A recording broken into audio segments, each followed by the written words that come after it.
మాజీ ముఖ్యమంత్రి కేసీఆర్ ముగ్ధంపూర్ చేరుకున్నారు. అక్కడి నుంచి లైవ్ చూద్దాం.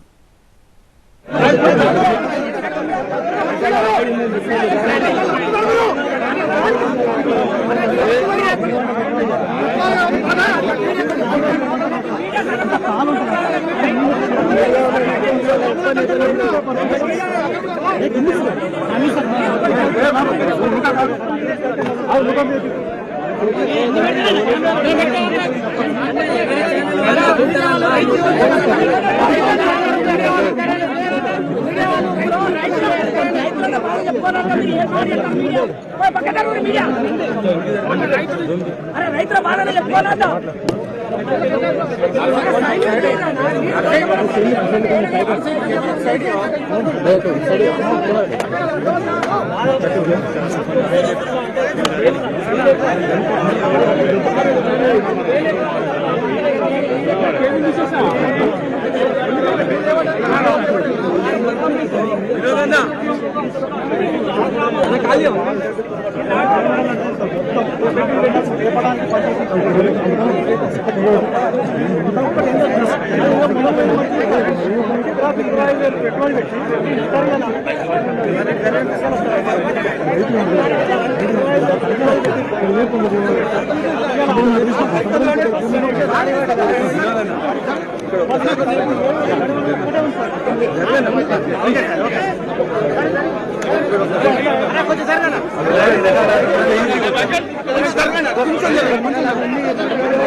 రోడ్డు మార్గంలో కరీంనగర్ జిల్లా ముగ్ధంపూర్ కి చేరుకున్నారు కేసీఆర్. ఆయన కాన్వాయ్ కి పెద్ద సంఖ్యలో బీఆర్ఎస్ కార్యకర్తలు స్వాగతం పలికిన దృశ్యాలు మనం చూస్తున్నాము. ఎండిన పొలాలని ఆయన పరిశీలిస్తున్నారు. ఎండల ధాటికి నీరందక పంటలు ఎండిపోయాయి. ఈ నేపథ్యంలోనే మాజీ ముఖ్యమంత్రి కేసీఆర్ ఎండిన పంట పొలాల్ని పరిశీలించేందుకు పొలాలకి వెళుతున్నారు. ప్రస్తుతం ముగ్ధంపూర్లో పర్యటిస్తున్నారు ఆయన. ఇక బోయినపల్లిలో కూడా ఎండిన పొలాల్ని చూసి రైతులతో మాట్లాడతారు. ఆ తర్వాత మిడ్ మానేర్ ప్రాజెక్టుకు వెళతారు. మధ్యాహ్నం బీఆర్ఎస్ నేతలతో కేసీఆర్ కీలక సమావేశం ఉంది. ఇవాళ కేసీఆర్ ఒక కీలక ప్రకటన చేస్తారని బీఆర్ఎస్ ముఖ్య నేతలు చెప్తున్నారు. ప్రస్తుతం ముగ్ధంపూర్లో ఆయన పర్యటన కొనసాగుతోంది. పెద్ద ఎత్తున కార్యకర్తలు అభిమానులు అక్కడికి చేరుకున్నారు. ఎండిన పొలాలని పంట పొలాలని పరిశీలించేందుకు ముగ్ధంపూర్ చేరుకున్నారు మాజీ ముఖ్యమంత్రి కేసీఆర్. ఆయన వెంట నేతలు, కార్యకర్తలు, అభిమానులు పెద్ద సంఖ్యలో ఉన్నారు. రైతులు కూడా అక్కడికి చేరుకున్నారు.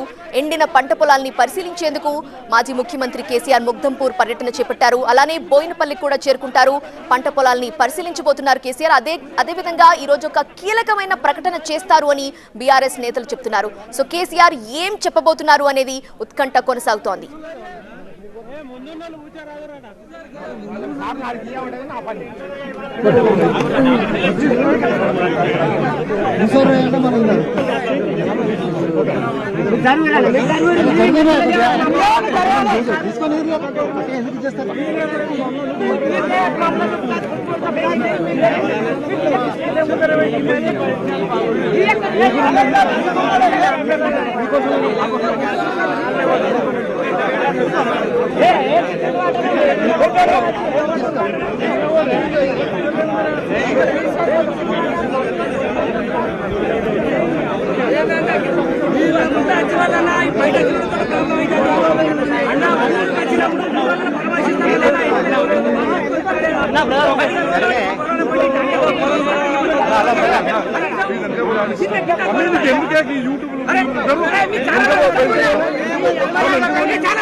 ముగ్ధం ముగ్దంపూరులో కేసీఆర్ పర్యటన కొనసాగుతోంది. ఆయన అక్కడికి చేరుకున్నారు. ఎండిన పంట పొలాల్ని పరిశీలించనున్నారు. మాజీ ముఖ్యమంత్రి కేసీఆర్, ఆయన వెంట నేతలు, బీఆర్ఎస్ నేతలంతా కూడా ఉన్నారు. పెద్ద సంఖ్యలో కార్యకర్తలు చేరుకున్నారు. అక్కడికి వచ్చిన రైతులు ఆయనకి సమస్య వివరించే ప్రయత్నం చేస్తున్నారు. కానీ అక్కడ ఒక గందరగోళ వాతావరణం కనిపిస్తుంది. ఎందుకంటే పెద్ద సంఖ్యలో అక్కడికి చేరుకోవడంతో కాస్త హడావుడి కనిపిస్తోంది. రైతులు కేసీఆర్ కి వివరిస్తున్న దృశ్యాలే మనం చూస్తున్నాము. ముగ్దంపూర్లో కేసీఆర్ పర్యటన కొనసాగుతోంది. ఎండలకు ఎండిపోయాయి పంటలు. నీరందక పంటలు ఎండిపోయిన నేపథ్యంలో ఆయన పొలం బాట పట్టారు. పంట పొలాల్ని పరిశీలించేందుకు ముగ్దంపూర్ చేరుకున్నారు కేసీఆర్. రైతులు కూడా అక్కడ పెద్ద సంఖ్యలో చేరుకొని ఆయనతో మాట్లాడే ప్రయత్నం చేస్తున్నారు. ఆయనకి